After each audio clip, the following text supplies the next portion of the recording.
My name is Alexander Prishchepov, Sasha. I'm associate professor at the University of Copenhagen. I come from Denmark, and I'm doing work in so-called land system science, so more as a geographer, integrating remote sensing perspectives, but also studying and modeling land use change, land abandonment, and topics about how we transform the terrestrial world.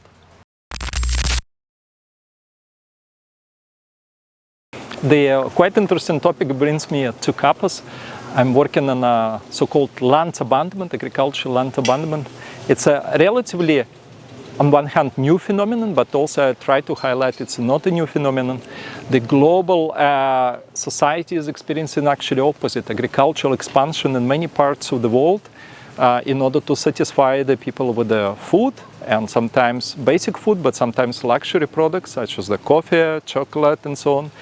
And ironically, paradoxically, we also experience in the farmland abandonment. Simultaneously, lands are not becoming cultivated for various reasons. So we quantify around 1/10 of the global croplands are not cultivated anymore starting from 1990.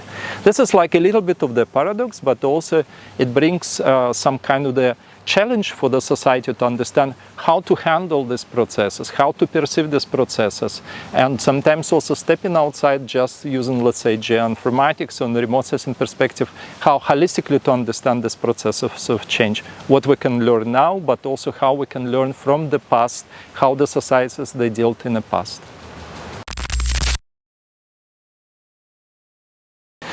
Yeah, my work definitely has been done a little bit before. I started being, on one hand, excited, on another, of course, maybe to a certain degree depressed, observing abandoned lands. And I'm coming from the country which experienced massive abandonment. And no one knew how to deal with that when there were sudden changes.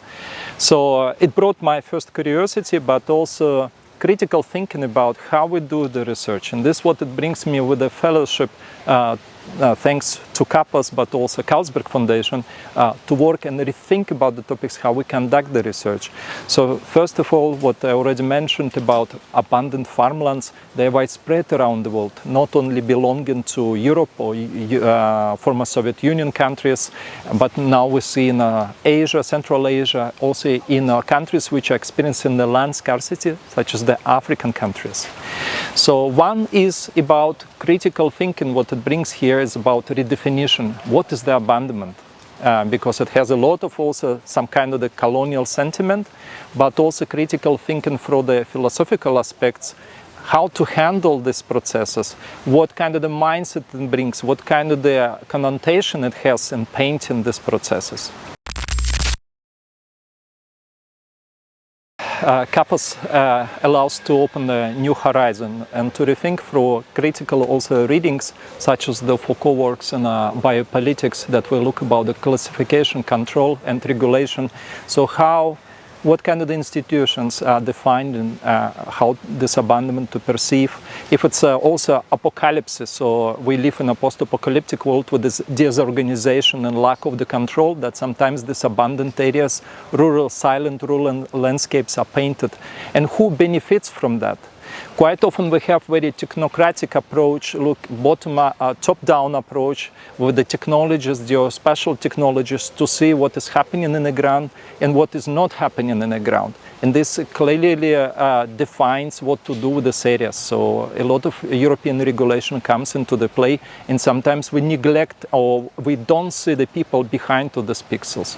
So going through the biopolitics, how the state governs, the sovereigners, they are governing the lands, how it's painted through critical thinking. I think it's super important, the way how we also do our research in the end, also operating with the geospatial knowledge.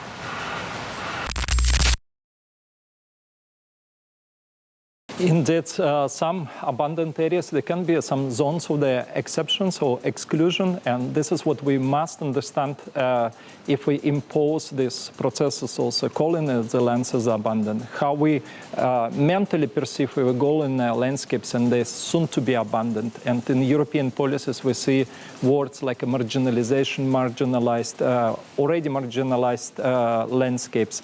So that means already creates the preconditions for certain type of the policies to put and consider that the people are not anymore in place.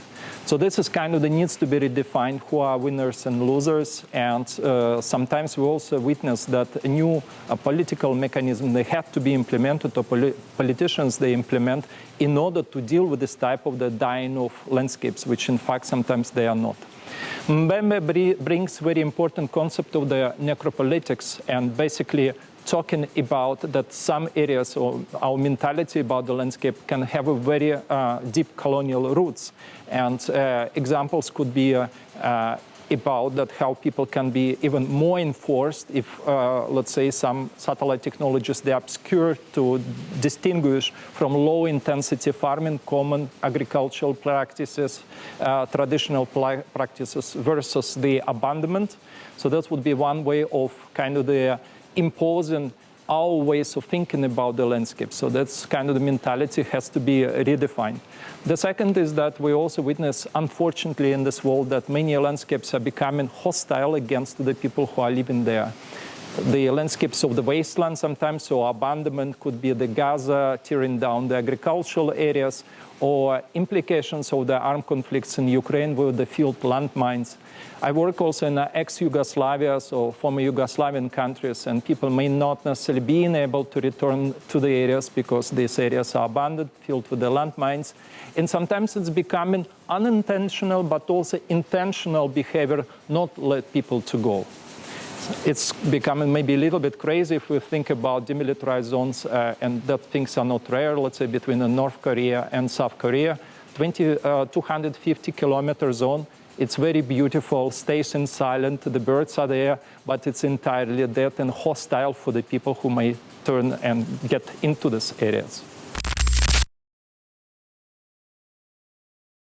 These days we see a lot of initiatives, and these are indeed good efforts to make greener our space, where we live, and bringing programs such as the rewilding initiatives. So in total, up to 1 million hectares of lands can be placed back into the nature with so-called nature-based solutions. These are great initiatives, no question. But we also need to think who are living behind of these initiatives, how we paint these areas, what's so-called soon to be abandoned or dying off, not neglecting the people who are living in these landscapes. There might be even more controversial approaches, such as the reforesting area somewhere like in Africa, and thinking that we can offset all our carbon emissions and at the expense of someone else's lands. We need to think about critically how we perceive these areas, that we don't treat them in the same way how we treat our agricultural lands, with the same sense of the intensity, with colonial thinking, how we acknowledge that there are different ways of handling with the lands, from ethical aspects, from religious aspects, appropriation from the common agricultural practices, rather painting and saying that these are not cultivated areas and so on. So that would give us a great diversity of understanding that, first of all, sometimes definitions are not used for all purposes, but also reflecting how our impositions, our mindsets, they impact others' livelihood. Apocalypses, for me, it's maybe some extreme way of what we talk about the crises. Of course, crises, not each crisis is apocalypse. It's rather some kind of the mindset when we think about what could happen, very extreme, where entire disorder occur.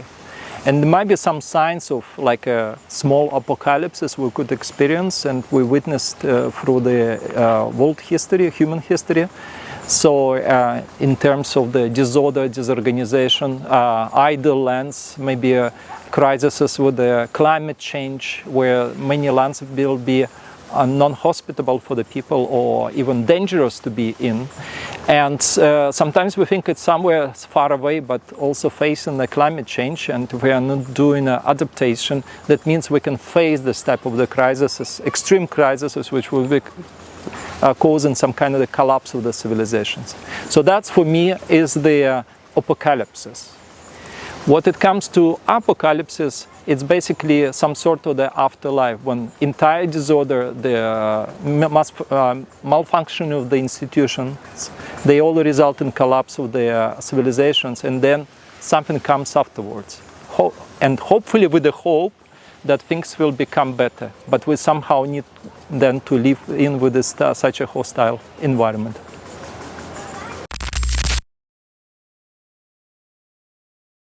There is quite a bit of the interest in literature to think about countryside landscapes and what the people are experiencing. I would recommend to watch Last Shepherd, so livelihood of the people who are staying and trying to survive in the countryside through generations.